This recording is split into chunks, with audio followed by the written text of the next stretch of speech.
Welcome back to the Micro Advice Podcast. Today, our spotlight is on the importance of customer journey mapping and obtaining the voice of the customer. To learn the ins and outs of these processes, why it's critical, and what you can do, we're here today with journey mapping expert and customer success leader, Jared Orr. Jared, thanks so much for taking the time to be with us today. Thanks, Jim. Great to be here. I'm so glad to talk about this topic. It's something that I'm passionate about, and I hope the listeners take a few key tips as well. Jared, so you recently started your own advisory practice or blog site dedicated to helping companies understand the criticality of customer journey mapping and effectively ascertaining the voice of the customer to build and implement a customer-centric mindset. So let's start with discussing what is your journey towards starting this service? Absolutely. I think blog site is probably the better term for it because really, and it's really what it is. It's a site, Customer Success Whisperer. Basically just share my ideas, tips, and best practices for customer success. It's where I get my passion out there and show people how much I love customer success. And a big part of that is wanting people to read my content and want to collaborate with me. I love collaborating with people, and part of the services, the free services that I'm offering are basically I collaborate with software startups on how they can be more customer centric. And that really all starts with building a customer journey. Again, it's free. I don't charge anything. It's just a way for me to learn from other people. They can learn from me, and together we can just learn how to make the customers the forefront of everything that we do. And I think that startups tend to not do that very often. They focus more on sales and revenue, which is totally understandable because those things are important, but they fail to invest in their customers at the very beginning. And that will hurt them in the long term. And in my opinion, that's why a lot of startups, especially in the software and tech space, tend to fail because they don't make that a priority at the very beginning. And I think having a customer journey or a vision for your customer is really what's going to make that difference in the long run. That's great. And that is a very similar reason to why I started this podcast, is to meet with like-minded founders who focus on all things customer tips, tricks, advice, and build that message and get it out there so that young companies can take that and learn from it. So excellent. That's amazing. And I've read a lot of your content. You produce some great stuff. So I appreciate that.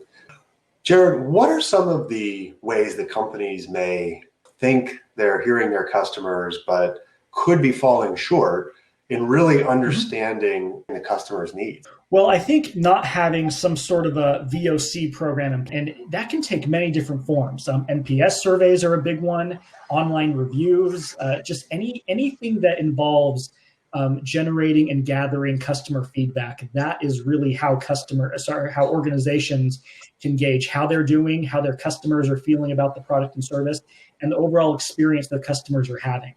And it's really what they do with that feedback that really sets them apart from their competitors. Because anyone can have online reviews. Anybody can say they value customer feedback, but how are they implementing it? So, for example, if you have a Google page or a Yelp page with all these reviews, are you actively monitoring those reviews? Are you reaching out to the people who are having a great experience saying, thank you so much for giving us this review. Thank you for being a loyal customer. And are you reaching out to the people that are giving you bad reviews, asking them why they had a bad experience and what they could do to make it better or make it better for future customers? That's a basic example, but really if you don't have voice of the customer strategy in place, then you're not going to be keeping up with your competition. You're not going to stand out from your competition. That's an interesting point.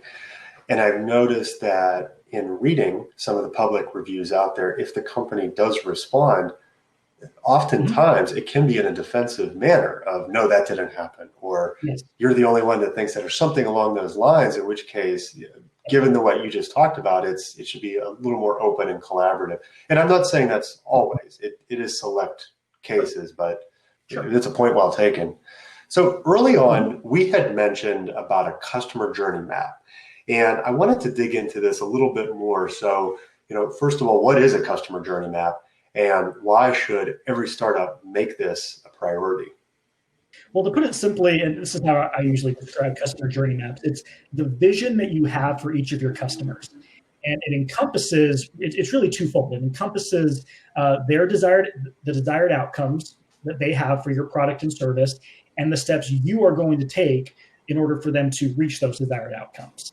So without a journey map, you have no long-term vision or goals for your client, and this can result in little to no long-term growth or loyalty.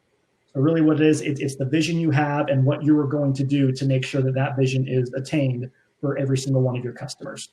Okay, that's fascinating. And so in short, is it similar to a roadmap? Because I've heard this term before, is a roadmap. Is that the same thing, or is a journey map something a little bit different? They are similar in a lot of ways. Basically, a journey map is everything. So it's not just from the time that they sign on with you until they are no longer a customer. It's everything like that happens before they sign on. So all the marketing and the sales and the onboarding, their experiences with you as a new client, and then beyond that until they choose to cancel or whatever the case may be. So a customer journey map is really the entire experience they have with your company. And really what it is, we're past the days when someone signs on with you and you just check in with them periodically, or when you just check in when they have to renew. We are at a moment in time where you need to constantly invest time with every single one of your customers in order to ensure their long-term loyalty and long-term success. And that's what a journey map does. It kind of gets the organization on the right path to make sure that every single touch point the customer has with you is a good experience. Okay, that makes a lot of sense. Thanks for clarifying that. Do you have any best practices or tips or tricks clients could potentially implement when building one of these journey maps? Of course. So like I said, it's everything. So not just when you client, it's everything before that. So really what I say is, if you're a startup or really any organization, for example, no matter where you are, startup, experienced, whatever, there are 3 questions that you should ask when you're constructing a customer journey map, right?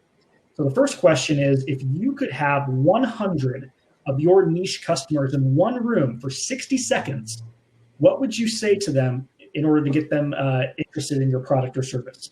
Second question, if every new client had 24 hours to use your product before they got a full refund, what would you do during those 24 hours to ensure that they sign on with you for another 3 months?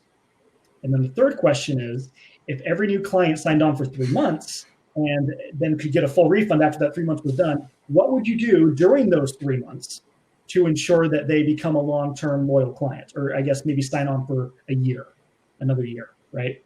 So that encompasses everything that happens before they sign on, their first experience as a new client, and the 90 days following. So really, in my opinion, the 2 most critical components of every customer journey map is the first experience they have as a new client and the 90 days following. Of course, what happens before and what happens after are important, but if you can nail those 2 components, the first experience and the 90 days following, that will, I don't have any stats here, but that will greatly increase the customer's chances of being a long-term, loyal, happy, successful client. Okay, that is powerful. And the methodology that you laid out there, for me at least, resonates really well. It's clear, it's consistent. I love it.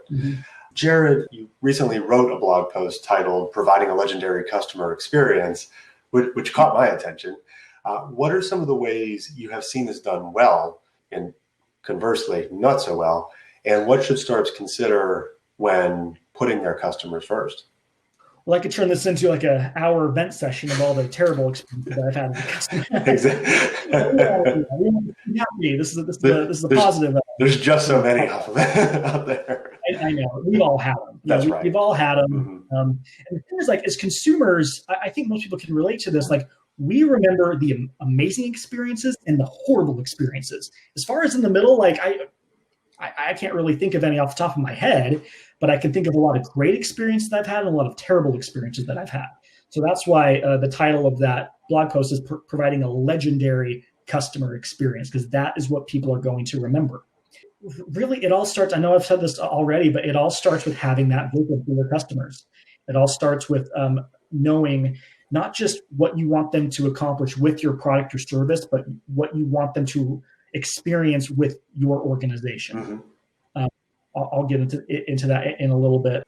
I guess to answer this specific question, one company that always stands out to me with how well that they take care of their customers, and maybe some of your listeners will disagree, I don't know, but Southwest Airlines.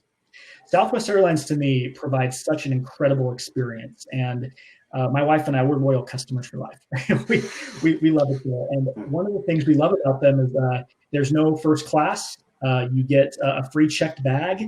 And we've always had very friendly and great experiences with the people on the plane and just online with customer service. It's been nothing but incredible with them because every touch point that we've had with them, be it checking into a flight, dealing with customer service, actually flying on the planes, it's all been great. We've never really had a bad experience. So that's why we keep coming back. That's why we have Southwest credit cards. Sorry, Dave Ramsey, but we do. Because every touch point that we have with this organization is a great experience, and that all encompasses a legendary customer experience. So it's all about mapping out the touch points that your customers are going to have and making sure that each of those touch points are backed up with great experiences and great just processes in general. That's a great example. And I'm a Southwest flyer myself. I used to travel a lot for work, and I might have shared this story with you when we last spoke, that some of the other airlines, you might have an experience, and then at the end, you get a survey saying, do we get you from point A to point B safely? Well, yes, but was it an incredible experience? Was it legendary? It was legendary in one direction, maybe not the right direction. But exactly. Well, the thing is, getting you from point A to point B, that's the product outcome, right? So that's what you're using the product for, is to get you from one place to another. The success outcome, or really what it is, the success outcome is the experience that you as the consumer have with this organization and the product. That's a very good example. So, Jared, if there is a one or two pieces of advice that you could impart on a technology founder, a young SaaS company, what would it be for understanding their customers and maybe defining a product market fit? I would say don't focus too much on the features of your product or service. Earlier this year, I attended the Silicon Slopes Tech Summit up in Salt Lake City, Utah. This was before COVID. And Brian Halligan, CEO of HubSpot, was speaking there. And he said that today, in the technology and software realm, your product or service really isn't going to make you stick out from your competition. It's really the experience that you give your customers. And he said that the companies that invest in customer experience are the ones that will win in the end. So according to Brian Halligan, a very successful CEO of a very successful software company, like I said before, don't focus too much on the features of your product and service, the features of your product and service. Focus more on the outcomes that they deliver on for your customers and the experiences that they have while working with your organization. That is sage advice. And I'm really glad you brought up that example. I couldn't agree more, where I feel like in this day and age, it really is about the experience, and the company's investing in that. There are some research reports out there that show they have faster time to value. And a lot of the metrics that the company generally tracks from a sales or marketing perspective is trending in the right way because they're providing and investing in that amazing experience. So thank you very much, Jared. This is great. So Jared, I really do appreciate all your advice here and guidance and kind of walking us through some of these tips and tricks. For all those out there, you can find the Micro Advice podcast on YouTube, Spotify, iTunes. So thank you very much for joining. Jared, thank you for participating in this. And we will see you right back here again next week, same place, same time. Have a good week. Bye now.